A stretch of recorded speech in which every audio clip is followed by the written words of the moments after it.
Hi guys, welcome back to my channel. Today I have an 8.5 by 11 layout to share with you, and I'm using a little 4 by 4 picture of my daughter that was taken a couple years ago, and it's in black and white, and I do really like using black and white because I can do a lot of different colors on the page and not feel like it's going to compete with the photo. So I probably should do more of those. I don't do as many as I'd like to do.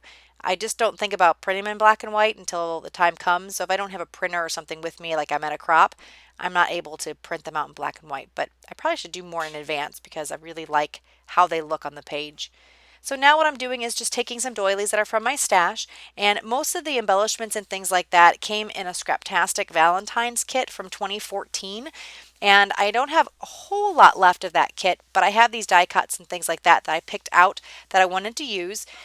And they're from various collections. And what I'm going to end up doing is putting them in different clusters, one at the bottom left and then on the actual photo. And the paper that I'm using, I think, is a Dear Lizzie paper. It's from a paper pad that I had in my stash, but it matched the collection really well. I can't remember which, if it's Fifth and Frolic maybe.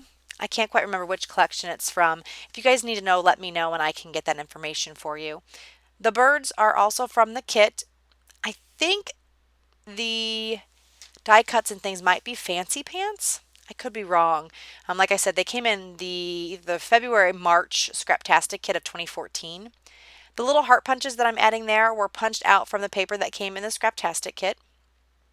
And I just used a Stampin' Up punch that I believe is retired, but you can get heart punches pretty much anywhere. And that acetate little heart is also from the kit. And so I'm just kind of taking those embellishments and things like that and clustering them up in the different areas until I'm kind of happy with what it looks like. And because I'm not good at committing, nothing has been glued down yet, which always makes it harder to glue it down later when there's lots and lots of stuff on top. I need to learn just to stick it and go. But it's easier said than done, apparently. Even when I'm doing this, I say, okay, just glue it down, glue it down, glue it down, and I still don't glue it down. So I'm just fiddling it, and I ended up putting one more cluster in the top left-hand corner. And I'm going to look at using this, but I believe I decide that it's not going to work, or I'm going to cover it up mostly because it was just too much red. There, yeah, I did decide not, it wasn't going to work, so I added a different little label underneath it instead. So I'm just fiddling, trying to use all the different air things and see which I'm going to like the best. And I actually keep this layout somewhat simple. I don't do a whole lot of embellishing. I am going to pretty much decide that I want to keep the ways the things are. And so I'm going to start gluing things down and adhering them. And I just use the Tim Holtz tiny attacher to attach this little cluster together. And the staples didn't go in quite like I wanted to, so I took them out and I'm restapling it now. And I just kind of made them a little off center so they weren't layering directly on top of each other. And then I'm adding the little tiny attacher staples here also to staple that little cluster of hearts together. And I'm going to try to tuck them in with the little doily piece. And now I'm just kind of gluing things down. And that is just one of the little glue pens that you can get from Stampin' Up. And I like it for those really little embellishments. Didn't have my, what is it, the little fine liner bottle with me, so I just used that liquid glue, that little liquid glue pen. And that's really nice too for those little small embellishments. And then besides the little glue pen from Stampin' Up, I'm just using my ATG gun to glue down the larger embellishments. And I really love my ATG gun. I use that pretty much all the time. The only time I don't really use that is when I do my Project Life. On Project Life, everything's so small, so I end up using my little tape runner, my little Tombow Mono dot runner. I like it better for the little smaller things because that's pretty much everything in Project Life. So I stick to that one with Project Life and then stick to my Scotch ATG gun with these larger layouts and things. So that little label didn't quite stay when I stapled it, so I added a little glue to it to add everything together. Oh, and I do actually end up adding everything on top. I thought I skewed it a little bit, but apparently I decided that I didn't like that look. So here is where I'm taping it on, and of course everything wants to move now because I waited to the last minute to tape everything, and so this is always frustrating. Again, you would think I'd learn my lesson, but apparently I just don't. attaching all those frames, and I'm going to cut them up so I can use the other parts and pieces other places in the layout or on a different layout because I don't like to waste. And you might as well cut that off if you're not going to see it. And even if I don't end up using it someplace, I'd rather have the option to use it than to just put it as part of the cluster and then not have the option to use it someplace else. I like to stretch my kits and things as much as possible. So I'm going to glue that down, and then I'm going to decide that it just seems too floaty and I need to ground it a little bit. So what I'm going to end up doing in a minute here is taking my white gesso and then kind of smushing it on the background just to make it a really thin cloud-like layer to the page, just to ground that the clusters a little bit more and just give them some place to sit. I felt like it was just not quite right.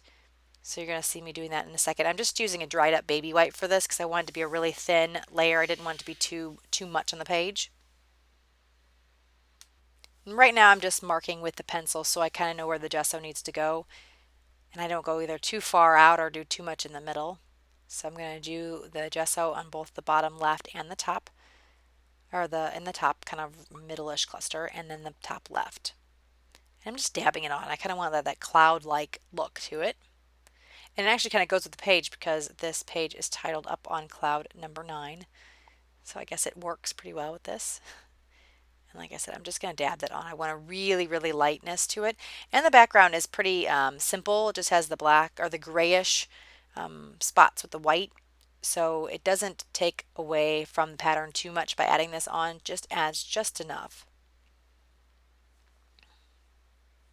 And the gesso I got from Michael's, I used my 40% off coupon. That gesso seems to be working really well for me. I like it. It's just a regular white gesso. And then I'm going to dry those sections up so I can add my paper or my picture down.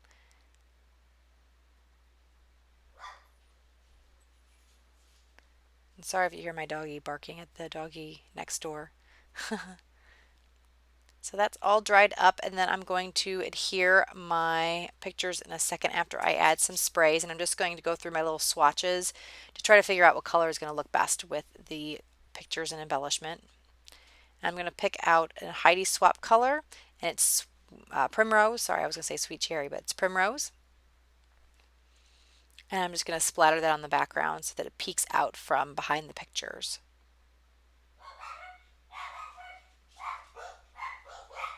Sorry, my doggies are barking. And I'm going to use the little packaging technique, so I'm going to spray it on the packaging and then smush it on the background. And it's a pretty light color. It doesn't show up a ton, but just gives a little added extra something to the page. And sorry, I probably could have cut that out so you didn't have to watch me shaking and shaking and shaking a bottle. Sorry about that. And it does dry lighter than it comes on the page, so you'll see that in a little bit. You're going to see it goes a little bit drier. So I'm just smushing that on where it looks nice. And then once you put the embellishments on and things like that, it will just kind of peek out the edges of everything. And that primrose color is really pretty. It's got like that shine in it. It's got the perfect pink. I like it a lot. And I'm just tweaking, getting it kind of where I want to, just making sure I have enough sticking out so that you can see it from behind the picture.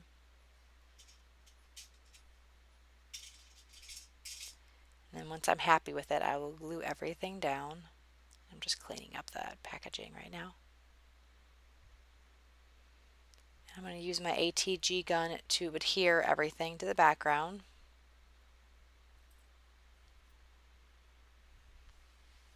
Oh, and I forgot, I actually added the silver Mr. Huey's mist as well to add just a little extra texture.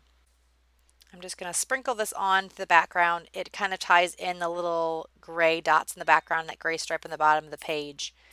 And that gray strip that's on the bottom of the page is actually the branding strip. And I just kept that on because I really liked how it anchored the entire page when I cut out the 8.5 by 11. So that's why that's there. I didn't actually add it. It was already part of the paper. And I'm going to just dab this up a little bit. I wanted the stickly splatters to look very light. So I wanted to pick that up a little bit with that napkin or that paper towel. And then in a second here, I'm going to start gluing everything down to the page. Again, using my ATG gun. And on those doilies, you have to be really careful because they will rip if you're not careful by adding that glue on. So once I get all of this on, I am going to do a little bit more embellishing with the stamp, and I'm going to draw a line around all the page. So you're going to see that in just a couple minutes. And you can see that I was looking at it there. I felt like something was kind of missing. So this is where I am going to draw a line all the way around the outside of the page. And I believe I do a double line just to give a little bit more weight to it.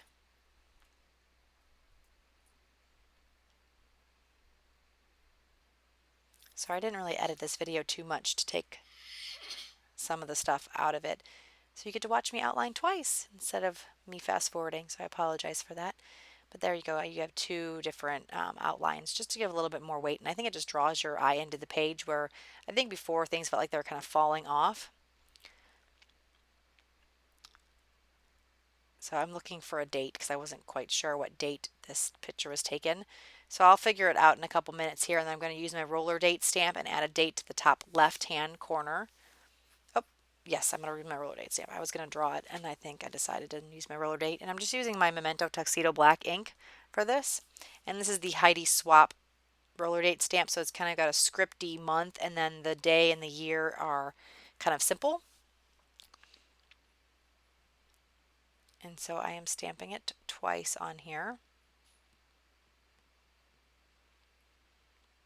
And then here are some close-ups. And that's pretty much going to be it. Thank you guys so much for watching. And if you haven't already subscribed, please do so and give me a thumbs up if you like the video. I love hearing from you guys, so please leave a comment below. And then you're going to see some close-ups here. Have a great day. Bye, guys.